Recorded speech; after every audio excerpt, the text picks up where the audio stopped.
Hair weaving, hair patches, hair wigs, hair fibre या फिर hair extension, ये सभी ऑप्शंस आपने कंसिडर किए होंगे अगर आपके स्कैल्प पे है सिग्निफिकेंट हेयर लॉस। पर क्या ये आपकी प्रॉब्लम का परमानेंट सोल्यूशन है और क्या ये आपकी कंडीशन के हिसाब से सही सोल्यूशन है, यही जानने के लिए आज हम डिस्कस करेंगे ये वीडियो में।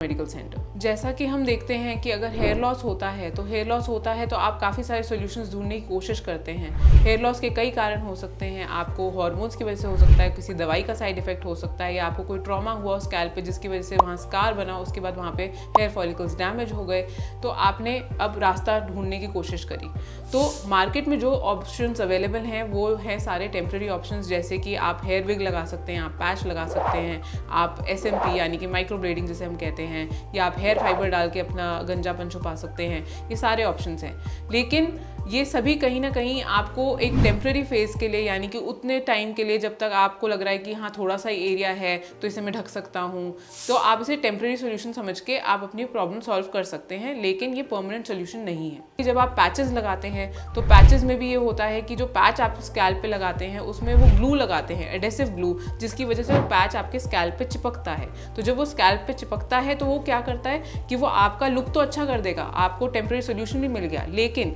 उसने क्या किया कि जिस एरिया पे वो ग्लू चिपका है वहाँ से वो फॉलिकल्स को डैमेज भी कर सकता है, परमानेंट वहाँ पे आपको इन्फेक्शन भी हो सकता है, आपको पसीने की वजह से वहाँ पे इन्फेक्शन हो सकता है। और क्योंकि आप उसे इतने लंबे समय तक उस पैच को लगा के रखते हैं कि वहाँ पे जो आपके फॉलिकल्स हैं उनको ब्लड सर्कुलेशन नहीं होता, वो डैमेज होने लगते हैं और वहाँ पे आपको फिर और ज़्यादा डेंसिटी कम दिखती है जब आप पैच उतारते हैं। तो ऐसे ही सिमिलरली आप हेयर फाइबर का इस्तेमाल करते हैं। हेयर फाइबर को कोई नुकसान नहीं है, बट हाँ वो भी एक टेम्प्रेरी सोल्यूशन है। माइक्रो ब्लेडिंग आप करा सकते हैं, SMP जिसे हम बोलते हैं, उसमें भी ये होता है कि वो एक टैटू की तरह आपके स्कैल्प पे ऐसे ब्लैक पिगमेंटेड स्पॉट्स बन जाते हैं, जिससे कि ऐसा लगता है कि सिर भरा भरा लगता है, लेकिन अगेन वो आपके प्रॉब्लम का परमानेंट सोल्यूशन नहीं है। तो ये सारे ऑप्शंस मार्केट में अवेलेबल हैं। अगर आपने सही समय पे देखा या आपने डर्मेटोलॉजिस्ट से मिले और आपको बताया गया कि आपकी ये पैटर्न ऑफ बॉल्डनेस है, तो आपके लिए क्या सोल्यूशन सही रहेगा। हो सकता है कि आपकी हेयर लाइन रिसीड कर रही हो, यानी कि हेयर लाइन पीछे जा रही हो, या हो सकता है कि आपको क्राउन एरिया यानी कि ये वाले एरिया में आपकी डेंसिटी कम हो गई हो, आपकी हेयर थिनिंग शुरू हो गई है। तो अगर आपकी सही टाइम पे स्टेजिंग हो जाए कि आपको किस टाइप का पैटर्न ऑफ बॉल्डनेस आ रहा है, तो हो सकता है आपका उस टाइम पे सही ट्रीटमेंट शुरू होने की वजह से आपको कभी भी आपको टेम्प्रेरी सॉल्यूशंस की ज़रूरत ना पड़े और आपका कभी उतना हेयर लॉस हो ही ना।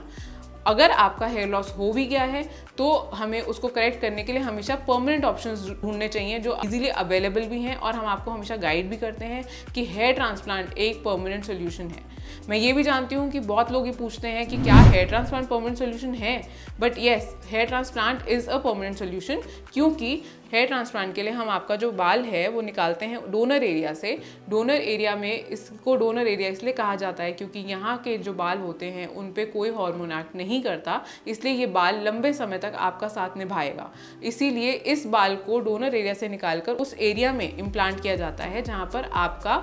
हेयर है ही नहीं, या फॉलिकल डैमेज हो चुका है, या आपकी हेयर लाइन पीछे चलेगी तो वहाँ पर हेयर लाइन कंस्ट्रक्ट करने के लिए या नई डेंसिटी देने के लिए, तो इसे हम हेयर ट्रांसप्लांट कहते हैं। तो हेयर ट्रांसप्लांट में जब हमने आपका ये वाला नया बाल लगाया तो वो कम से कम 20-25 साल तक की गारंटी है कि वो आपको कभी भी वो बाल आपका झड़ेगा नहीं और हमेशा आपको एक परमानेंट सोल्यूशन देगा to your problem. So the best thing that you can do is कि आप अपने डर्मेटोलॉजिस्ट से मिलिए। जब आपके डर्मेटोलॉजिस्ट मिलेंगे आपको बताएंगे कि आप कौन सी स्टेज पे हैं। अगर तो बहुत प्रायर सिचुएशन है कि अभी आपका हेयर फॉल शुरू ही हुआ है तो ऑब्वियसली हम उसे दवाइयों से, सिरम से, मल्टीविटामिन से, आपकी शायद डेफिशिएंसी कोई हो उसको पूरा करके ठीक कर सकते हैं। अगर हमें लगता है कि नहीं, ये स्टेजिंग इतनी ज़्यादा बढ़ चुकी है कि अब यहाँ पर फॉलिकल्स डैमेज हो चुके हैं, तो हमें उस फॉलिकल को रिप्लेस करना है, तो हेयर ट्रांसप्लांट ही उसका परमानेंट सोल्यूशन है।